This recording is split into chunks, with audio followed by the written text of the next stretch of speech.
Исследовательское судно «Калипсо» благополучно пережило многие штормы и бури. 35 лет оно противостоит свирепому натиску волн и ветра.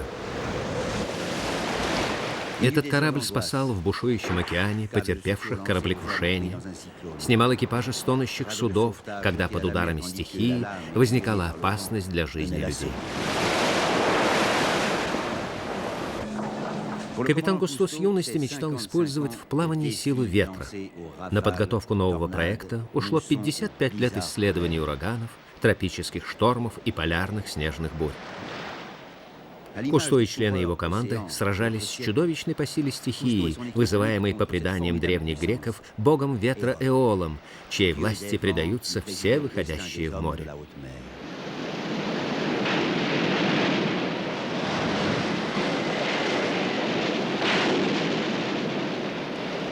Капитан Кусто мечтает, чтобы ветер стал его союзником. Он успешно использовал силу ветра для преодоления на буерах пустыни Сахара, чтобы достичь побережья Атлантического океана, где ему предстоял очередной этап морских исследований. Во время плавания по Тихому океану с целью изучения морских птиц Кусто и его сын Филипп также использовали парус. Именно тогда исследователю и пришла в голову идея отказаться от традиционного паруса и разработать новую конструкцию из металла. После проведения испытаний профессор Люсьен Малавар и капитан Кусто пришли к выводу, что созданная ими установка значительно превосходит по эффективности традиционные виды парусов. В крепости Ля-Рошель они приступили к созданию парусника нового типа. Кусто посвятил свой талант не исследованиям морских глубин, а иным целям. Он решил покорить своей волей бога ветров Эола.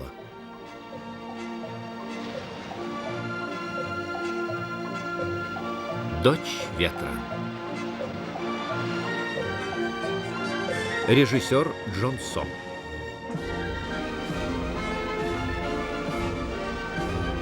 Автор сценария Мосс Ричардс. Фильм Жака Ива Кусто и Жана Мишеля Кусто. Человек всегда хотел плавать по морю. Он строил корабли, сначала просто на веслах, затем парусные, потом на угле и дизельном топливе, и даже на атомном топливе. Однако сегодня на свет появляется принципиально новый тип экологически безопасных судов с необычной формой паруса.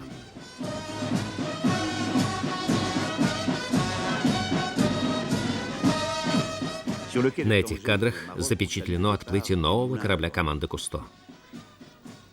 Ветряная мельница из порта Танжер в Марокко. Такие суда существовали в далекие времена расцвета Финикии и Карфагена. В ходе экспедиции команде Кусто предстоит пересечь на подобном корабле, но уже современной конструкции, всю Атлантику от Танжера до Нью-Йорка. Однако вместо паруса на этом судне будет установлена полая аэродинамическая колонна, позволяющая эффективнее использовать силу ветра. —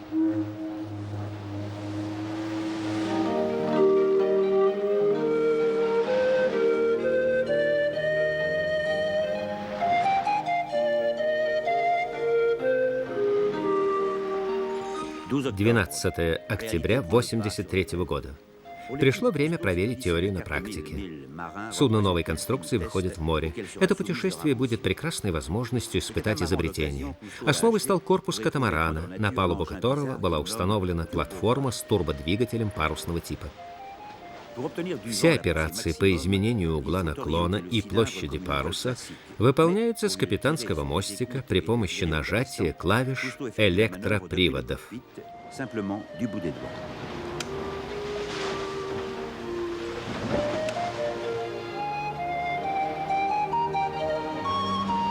Чтобы определить эффективность такой конструкции, капитан Кусто решает не использовать во время плавания обычные двигатели катамарана. Для последующей обработки и анализа все собранные данные будут заноситься в бортовой компьютер. По предложению Кусто новое судно получило название «Ветряная мельница». Кто-то из членов экипажа заметил, что это самый любимый их капитаном сорт вина.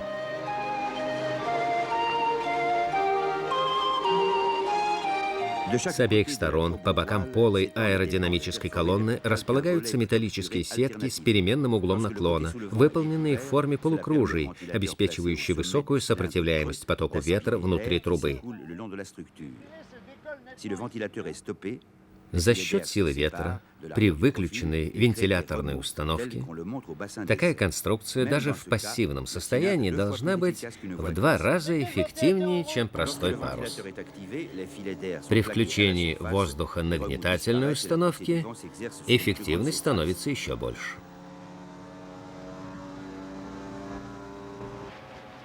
Внутри колонны полностью исключается возникновение встречных воздушных потоков, снижающих эффективность парусов.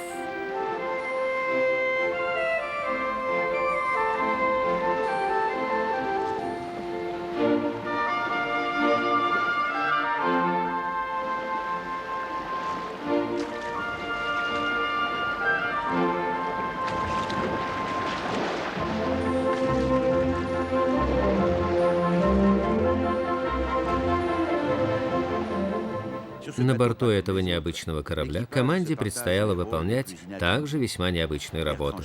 Так Бертран Шарье, один из создателей судна, стал корабельным садовником. В небольшой гидропонической оранжерее он выращивает помидоры, салат, огурцы и редиску, овощи, необходимые при длительном путешествии через Атлантику.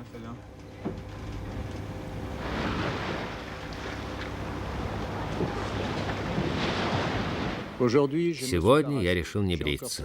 Спать не хочется. Я доволен. Мы, наконец, в море. Скорость ветра в 30 узлов. Мы движемся со скоростью 8 узлов. Мы привыкли к морю. Мы переваливаем с волны на волну, стоим на вахте и следим за погодой.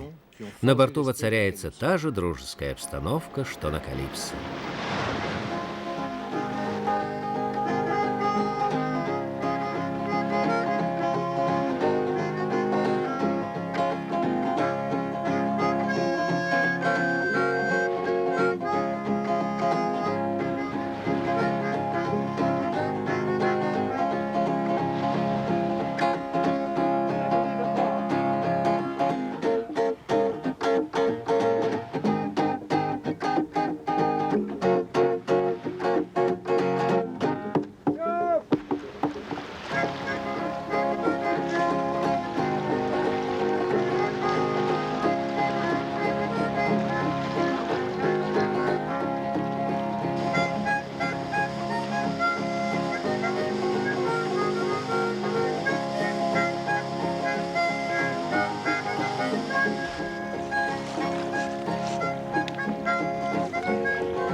Сегодня на палубе мы увидели птичку.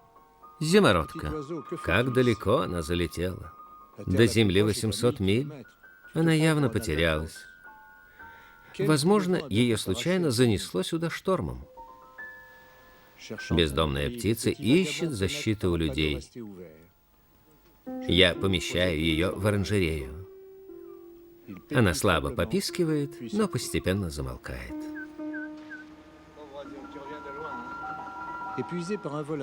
Я надеялся, что она привыкнет и будет жить у нас на судне. Но, несмотря на все старания, она отказывается есть и пить. Мы назвали птичку Зефир в честь мягкого бриза. Птица сидит, нахохлившись. Она обессилила во время перелета, однако постепенно начинает приходить в себя и отзывается, когда я посвистываю.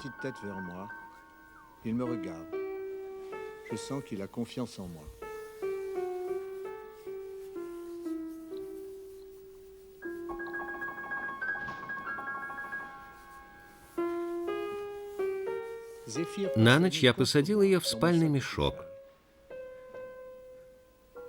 На следующее утро я снова перенес ее в нашу оранжерею.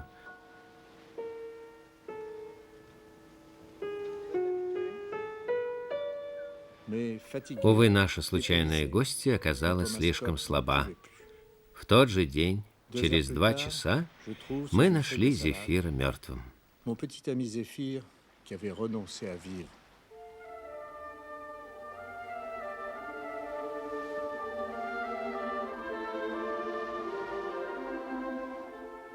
Две недели стояла хорошая погода, даже слишком хорошая. Члены команды занимались кто чем хотел, судно понемногу шло вперед. Однако к концу 3-й недели поднялся ветер. Утром все члены экипажа услышали треск и скрежет.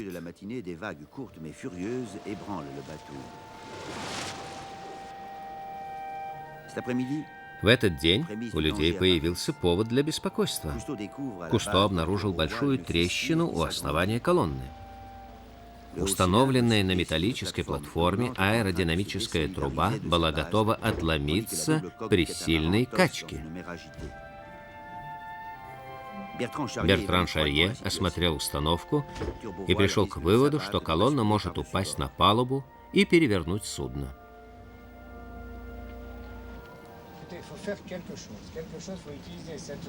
Капитан Кусто решает принять неотложные меры. Шарье тоже считает, что это нужно сделать быстрее. Молодой инженер предлагает закрепить трубу опорными листами, приварив их изнутри, а снаружи закрепить тросами. Проработав всю ночь, членам команды удается зафиксировать положение колонны. Наше судно находится в самом сердце Атлантики. Нам остается только плыть вперед.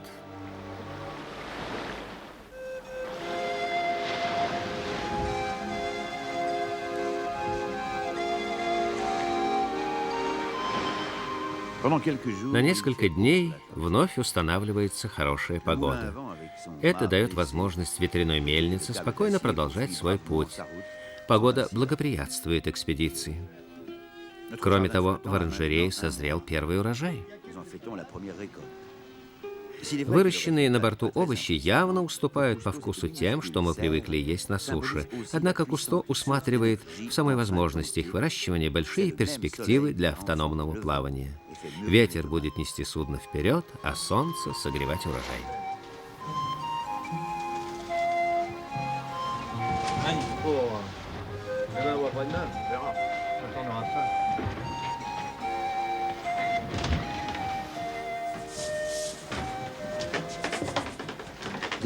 Ныряльщику Бертрану Сиону, являющемуся корабельным коком, выпадает честь приготовить для экипажа салат. Тем не менее, на всякий случай, чтобы экипаж не остался голодным, Бертран готовит еще и омлет.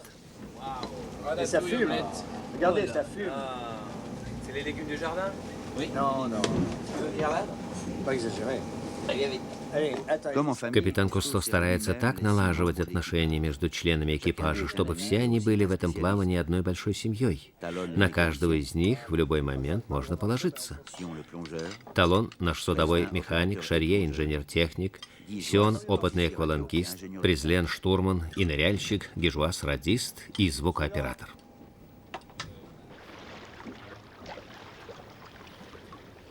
Один за другим пролетают дни. Ветер то налетает, то стихает.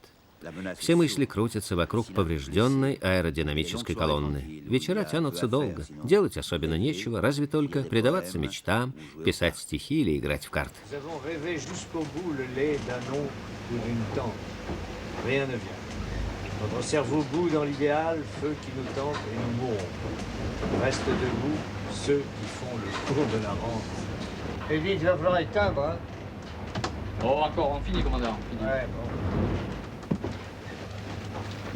Все члены команды спят в одном кубрике, но у каждого из них свой особый ритуал отхода ко сну.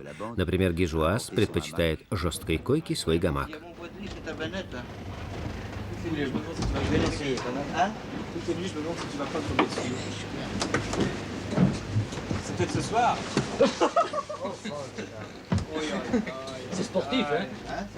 Талону, место которого находится под ним, предстоит весьма опасное соседство.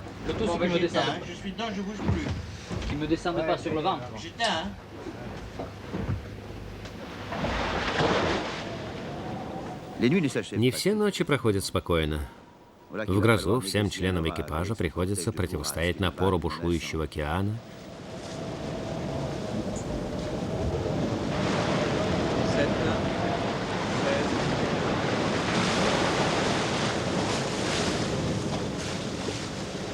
На этот раз стихия разбушевалась не на шутку, поэтому капитан Кусто принимает решение укрыться от непогоды в бухте острова Спасения.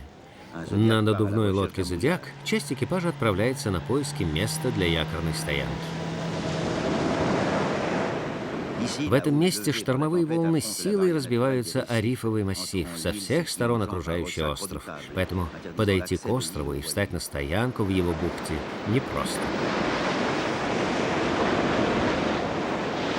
С борта надувной лодки участникам экспедиции Шарье и Сиону со стороны открывается весьма необычный вид на наше судно, вызывающий у них больше беспокойства, чем энтузиазма. У корабля слишком велик уровень килевой качки.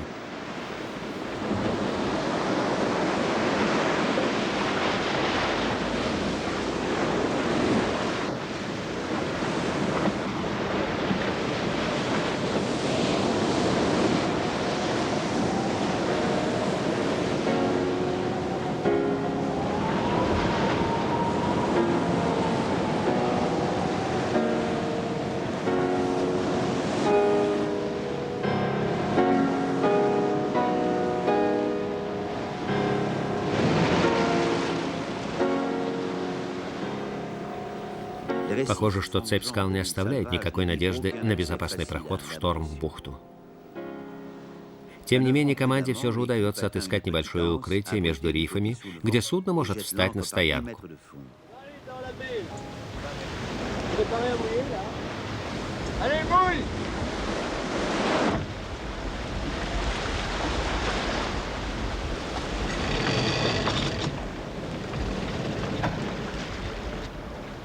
Остров Спасения — необитаемый клочок суши, всегда представлявший угрозу для навигации в районе Атлантики.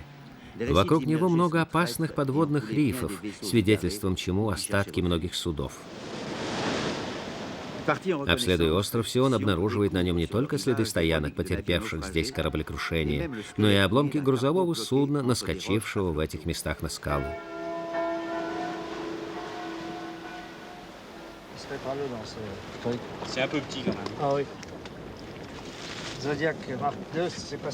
Команде Кусто эта вынужденная остановка дает прекрасную возможность совершить серию глубоководных погружений в районе острова Атлантического океана. Сам капитан Кусто решает осмотреть кладбище затонувших судов.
Пребывание под водой всегда отвлекает. Однако капитан Кусто беспокоится.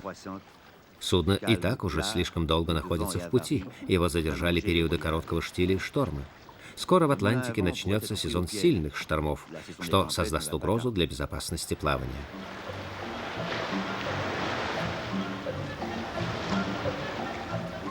Поскольку на море установился сильный и устойчивый ветер, экипаж судна решает использовать аэродинамическую установку на полную мощность. Ветряная мельница сразу же вновь устремляется в путь. Эффективность использования аэродинамической установки превосходит ожидания.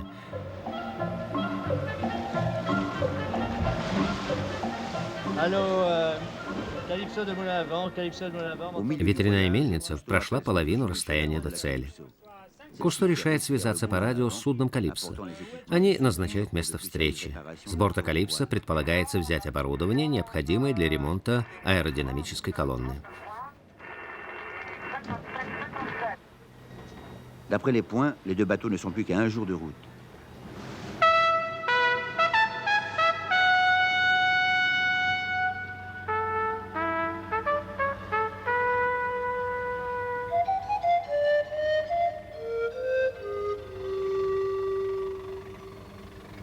À l'idée de revoir 8 ноября с «Калипсо» для уточнения местоположения судна вылетает вертолет.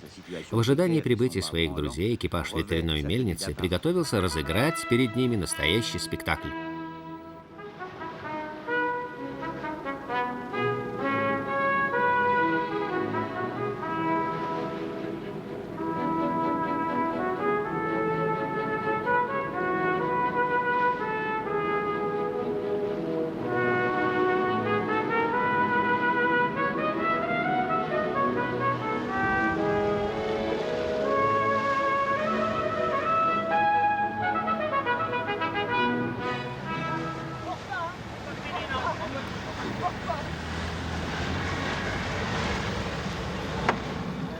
И вот экипажи обоих судов снова вместе.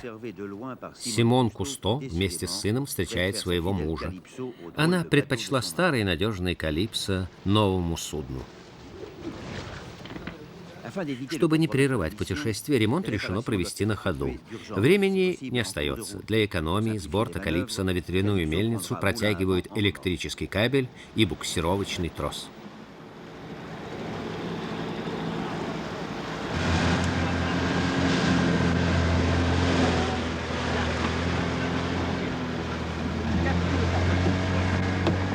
Затем доставляют баллон с аргоном и необходимое для сложных сварочных работ оборудование, поскольку мощности электрогенератора судна не хватает. Несмотря на всю усиливающуюся качку, инженер с «Калипсо» Поль Мартен предпринимает все усилия для устранения неисправностей. Результаты работы возвращают Кусто его энтузиазм. Однако экспедиция длится уже целых 34 дня. Это гораздо больше, чем было запланировано. На борту все прекрасно знают, что такое сильные ноябрьские штормы в Атлантике. 14 ноября ремонтные работы завершены, и судно продолжает путь своим ходом.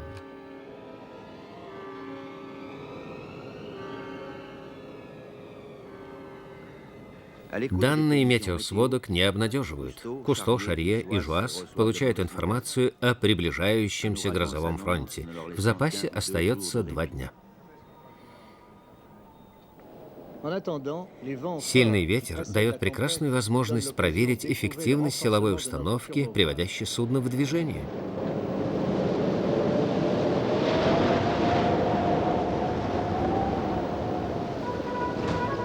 Высота волн достигает 4-5 метров. Где-то вдалеке перед нами в дымке угадываются контуры «Калипсо». Скорость ветра достигает 45 узлов.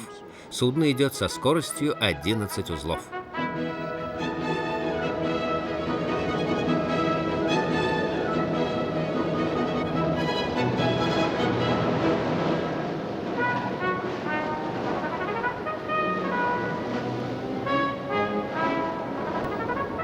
Не думал, что азартные соревнования в скорости с «Калипсо» напомнят мне о моей молодости и гонках на яхтах. Постепенно мы догоняем «Калипсо». Похоже даже, что наше судно меньше страдает от качки, чем «Калипсо». Когда мы выходим вперед, я испытываю чувство почти детского восторга.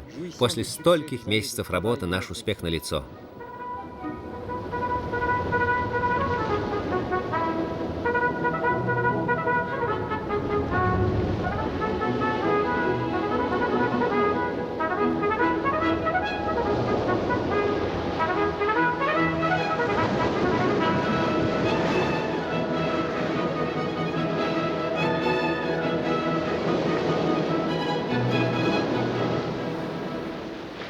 Я полон энтузиазма и покидаю капитанский мостик. Это даже при том, что шторм продолжает крепчать. Ситуация все тревожнее. Наше маленькое убежище уже не кажется безопасным. Обед превращается в настоящее цирковое представление.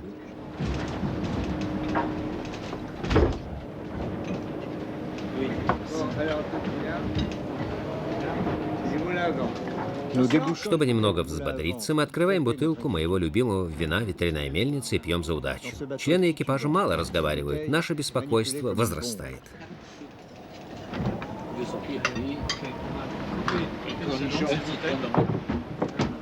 Nous n'échangeons plus que quelques mots.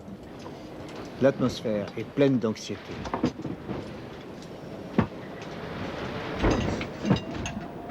Позднее начинается кошмар. Шарье проснулся посреди ночи, разбуженный странным скрежетом. В основании колонны вновь появились трещины. И начали ломаться фрагменты внутренней конструкции колонны. Она практически вышла из строя. Талону удается на некоторое время стабилизировать положение колонны. Однако нашему практически больше неуправляемому судну теперь предстоит пережидать шторм в открытом море, рискуя перевернуться. На рассвете капитан Кусто связался с бортом «Калипсо» на аварийной частоте и запросил помощь. До Нью-Йорка остается всего 2 дня пути.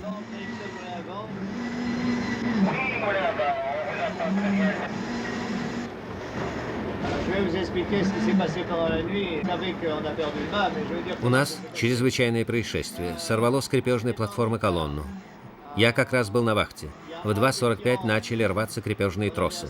Я понял, что колонну не спасти. Я попытался развернуть судно, чтобы колонна упала на нос судна. Если бы она завалилась на борт или на корму, судно перевернулось бы. Колонна упала за борт практически сразу. Это нас и спасло. Мы потеряли антенну радиосвязи и систему спутниковой навигации.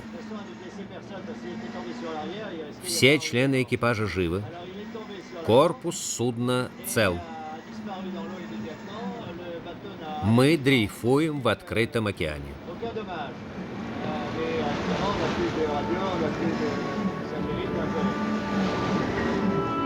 À bord maintenant, nous sommes en pleine forme.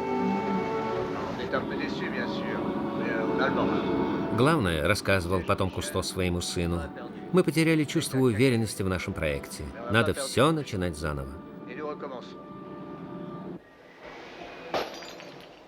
Так появилась Алкиона. Второе судно, оснащенное аэродинамической установкой.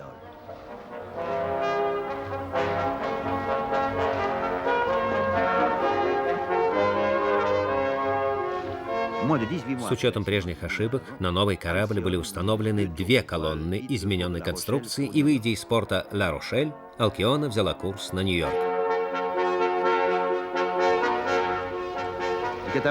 Причиной разрушения трубы стали разболтанность крепежа и неустойчивость старого катамарана. Корпус нового судна выполнялся под специальный заказ. Капитаном судна «Алкиона» по решению капитана Кусто был назначен Бернар де Ги. Он усовершенствовал конструкцию будущего корабля.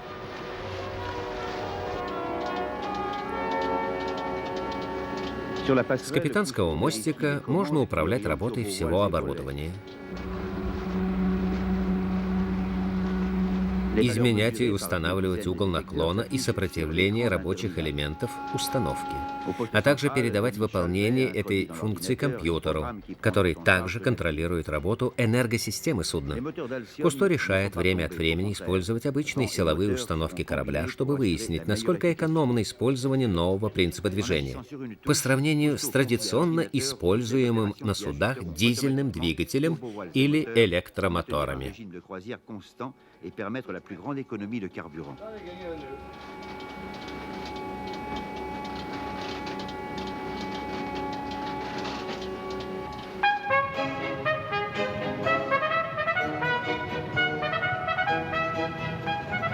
Алкиона стала настоящим чудом инженерной мысли.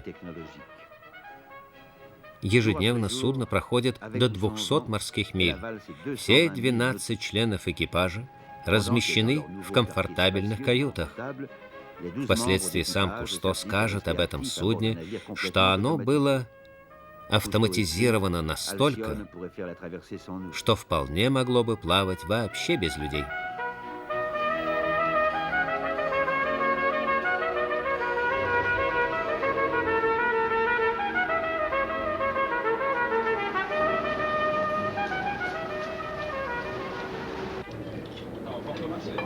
В распоряжении Кока прекрасно оборудованный камбус с микроволновкой и мини-комбайном.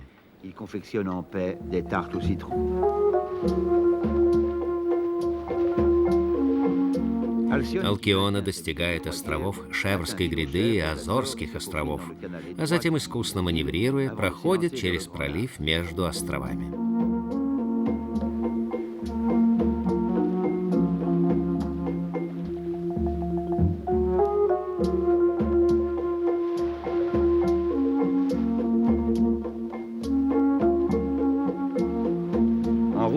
Во время перехода Алкиона играла роль радиостанции международного радио. Ежедневно Кусто выходит на связь с радиоцентром в Европе.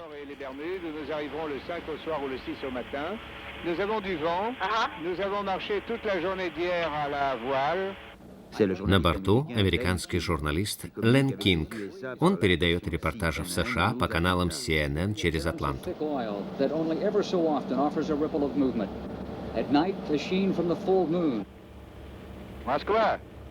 Участником экспедиции стал и советский журналист Владимир Кривошеев с радио «Москва». Он передает новости об этой экспедиции, тщательно выговаривая по буквам сложные названия. Семен, Анна, Родион, Григорий, Анна, Семен, Семен, Ольга, Василий, Ольга. Саргассово. Да, Алкиона проходила и через Саргассово море. Это пустынный район в самом центре Атлантики.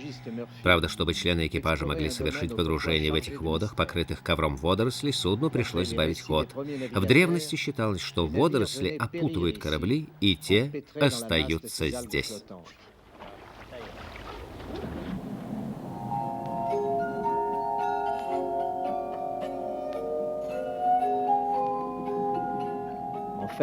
Однако в этих местах слой водорослей не так велик. Скопление водорослей в этом районе объясняется большим кругооборотом двух крупных океанических течений.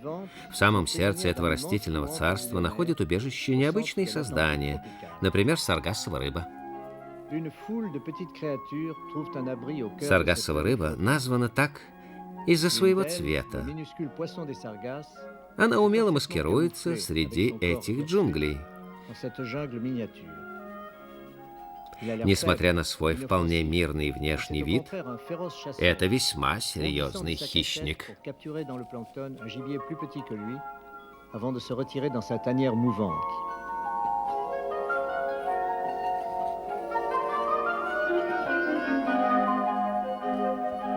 В этих местах вокруг каждого предмета быстро образуется живой оазис.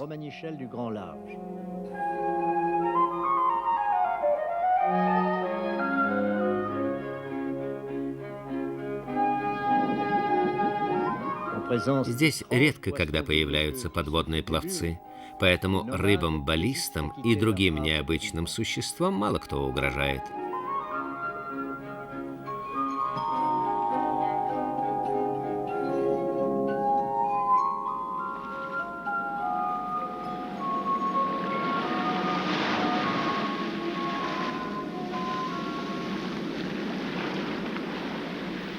Несколько дней экипаж в Саргассовом море.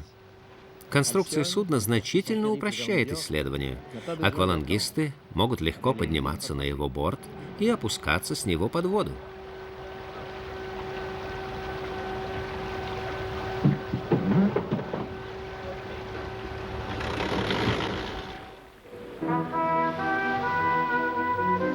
В 200 милях от побережья США западный ветер позволяет экипажу продемонстрировать скоростные возможности Алкионы.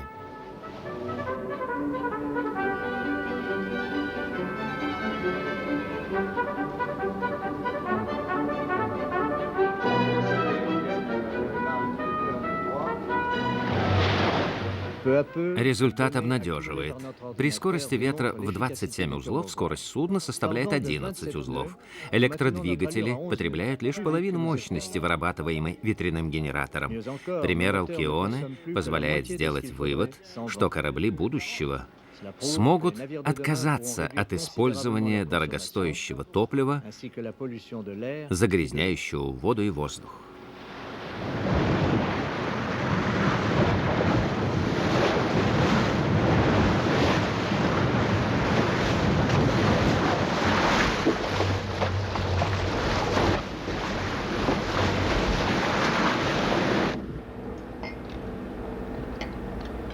По случаю успеха мы решаем открыть бутылку вина.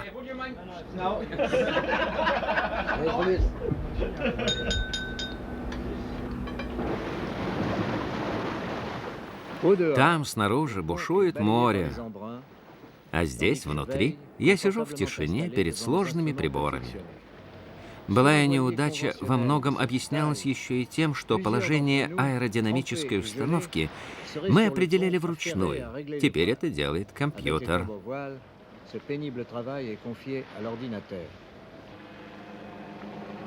В 100 километрах от Нью-Йорка с борта Калипсо вылетает вертолет, чтобы точно определить положение Алкионы, уже 3-ю неделю находящейся в море. Осматривая судно с воздуха, пилот Боб Браунбек замечает, что вокруг Алкионы резвятся дельфины и киты.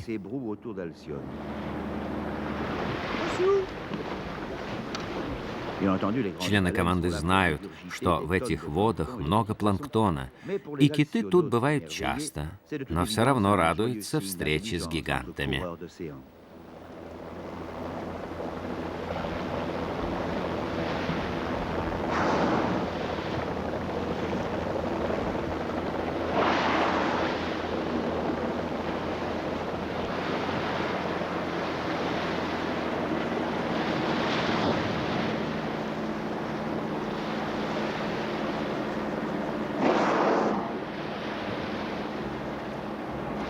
Калипсо приветствует группу парусных судов.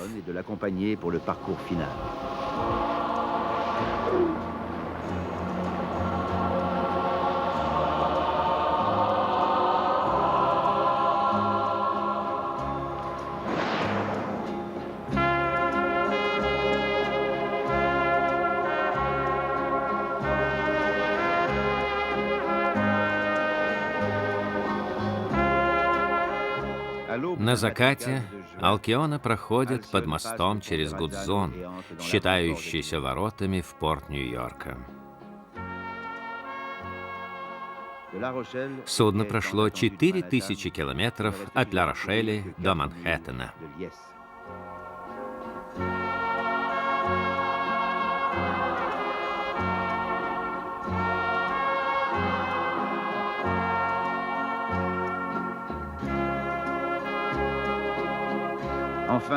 Нам пришлось вести долгие переговоры с властями и проходить утомительные согласования.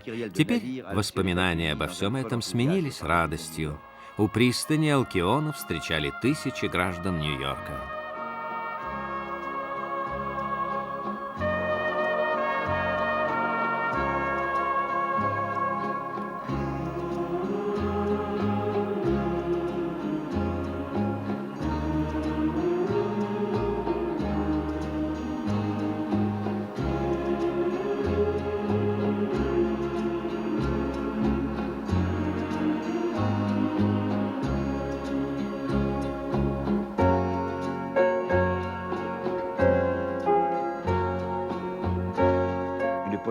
Здесь нас ждали и члены команды Калипсо, старые друзья и люди, так или иначе поддержавшие этот проект.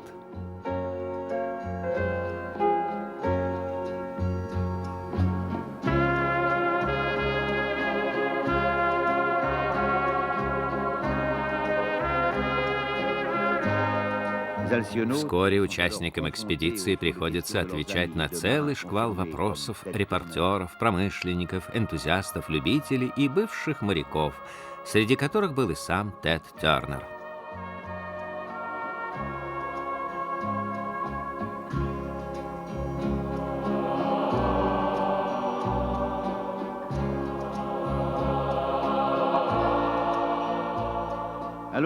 Затем всем авторам проекта этого нового необычного судна, Малавару, Кусто и Шарье, пришлось долго позировать перед объективами камер репортеров.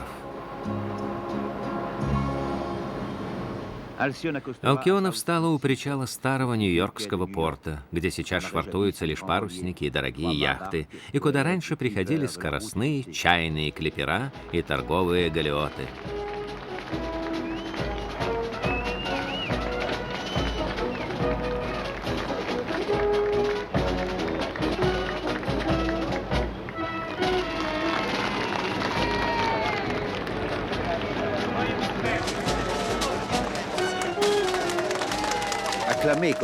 Этот исторический день увековечил не только капитана Кусто с его новым необычным кораблем, но и саму идею того, что парусная навигация еще не отжила свой век.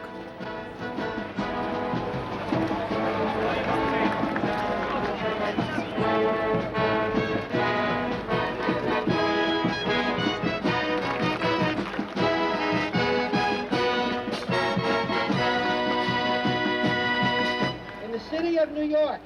He is Admiral Cousteau. Step up, Admiral. Come. Go. City of New York, we hereby present this certificate of appreciation to Admiral Jacques E. Cousteau.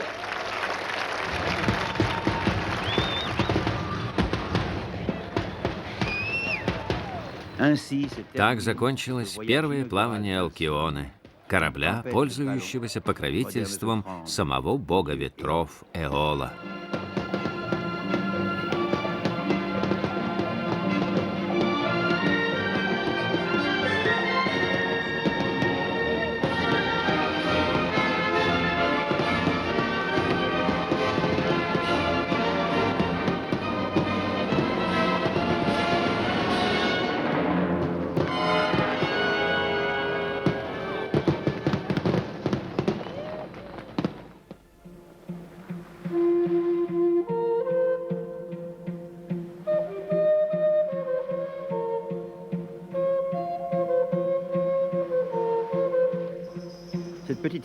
Тысячи лет назад, впервые увидев купол Медузы под названием «Португальский военный кораблик», при помощи которого она дрейфует по морю под порывами ветра, человек задумался над возможностью плавать под парусами.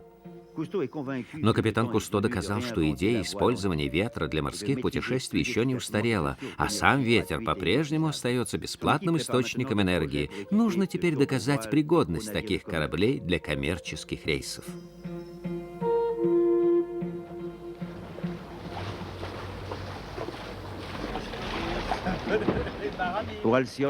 Алкиона успешно завершила свое первое плавание. Теперь за ней закреплен статус гидрографического судна Ассоциации Кусто, а также базы для подводных исследований.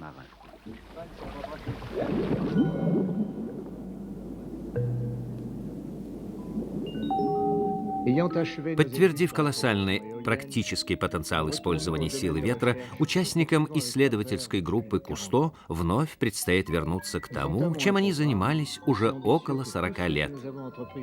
При помощи судов Калипсо и его младшей сестры Алкионы им предстоит реализация полномасштабного пятилетнего проекта исследований в самых разных уголках нашей планеты. Сегодня в музеях можно увидеть обломки кораблей античности и средневековья. Наука мореплавания шагнула очень далеко. Новая экспедиция команды Кусто — это попытка заново открыть для людей нашу планету, показать ее таковой, какой она была за долгие годы до появления самого человека, рассказать о ее тайнах и загадках.